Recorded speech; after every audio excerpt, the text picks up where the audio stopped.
Konsumsi obat sirup telah dilarang, tapi kasus gangguan ginjal akut pada anak terus bertambah. Per 27 Oktober 2022, Kementerian Kesehatan mencatat ada 269 kasus gangguan ginjal akut progresif atipikal di 27 provinsi yang terjadi pada anak usia 0 hingga 18 tahun sejak awal 2022. 157 diantaranya meninggal dunia dan didominasi anak usia balita. 73 masih dirawat dan hanya 39 pasien yang sembuh. Kementerian Kesehatan mencatat, dari tambahan 18 kasus sejak 24 Oktober, hanya 3 kasus yang tergolong baru dan 15 lainnya adalah kasus yang baru dilaporkan, meski terjadi pada akhir September. 5 daerah dengan kematian terbanyak akibat gangguan ginjal akut pada anak paling tinggi terjadi di Jakarta dengan 27 anak, diikuti Aceh 23 anak, Jawa Barat 19 anak, Jawa Timur 14 anak, dan Sumatera Barat dengan 11 anak. Kementerian Kesehatan meyakini cemaran senyawa pelarut obat yang berbahaya jadi biang kerok kerusakan ginjal pada pasien. Dan ternyata memang di sana ada satu kerusakan ginjal ya yang diakibatkan oleh kristal-kristal oksalat sebagai bagian dari hasil akhir dari etilin ataupun dietilen glikol. Nah, sea oksalat inilah yang menghasilkan kristal-kristal yang begitu tajam sehingga dia merusak ginjal. Nah, inilah yang kita temukan dan akhirnya dugaan itu menjadi kuat. Setelah di darah kita periksa ada, kemudian di urin juga kita periksa ada, dan di biopsi ginjal. 3 zat berbahaya yang ditemukan pada obat sirup antara lain etilen glikol atau EG, dietilen glikol atau DEG, dan etilen glikol butil eter atau EGBE yang bisa membentuk kristal di dalam ginjal jika dikonsumsi di atas ambang batas aman.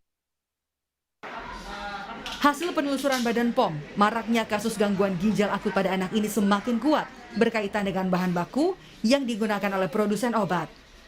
Diduga ada produsen obat nakal mengganti pemasok bahan kimia yang bukan berstandar sertifikasi farmasi tanpa sepengetahuan Badan POM.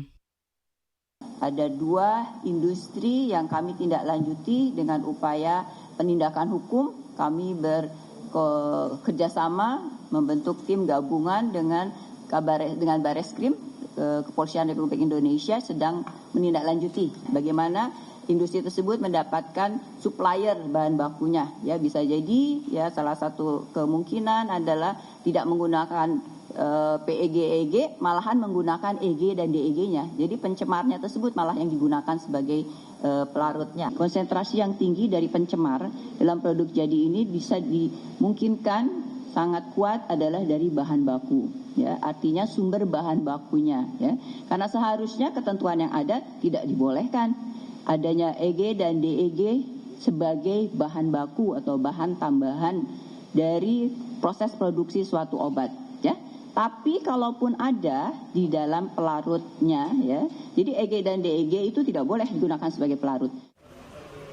Namun, agar kasus serupa tak terulang, Badan POM juga diminta untuk memperketat pengawasan terhadap industri farmasi. Pengawasannya ya harus seketat mungkin. Bila perlu super ketat. Mengapa? Karena ini menyangkut keselamatan publik, kesehatan publik. Kita kalau sakit tidak bisa menghindarkan diri, harus mengkonsumsi obat. Kalau kita merasa nggak aman, nyaman dengan konsumsi obat itu bagaimana? Kapolri pun membentuk tim khusus untuk mengusut dugaan pidana dari maraknya kasus gangguan ginjal akut.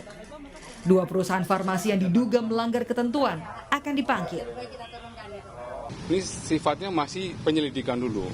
Jadi mengumpulkan seluruh bahan-bahan yang dibutuhkan oleh penyidik, kemudian menganalisa, dan tentunya apabila nanti sudah cukup alat buktinya akan ditingkatkan dari penyelidikan menjadi penyidikan. Ini semuanya masih berproses. Ya. Badan POM menyebut pengawasan obat dan makanan bukan hanya tanggung jawab Badan POM, tapi juga perusahaan farmasi. Demi keadilan terhadap produsen obat yang patuh regulasi, Badan POM telah merilis daftar obat yang aman digunakan karena tidak menggunakan pelarut yang berbahaya berdasarkan hasil analisis sementara. Tim Liputan, Kompas TV.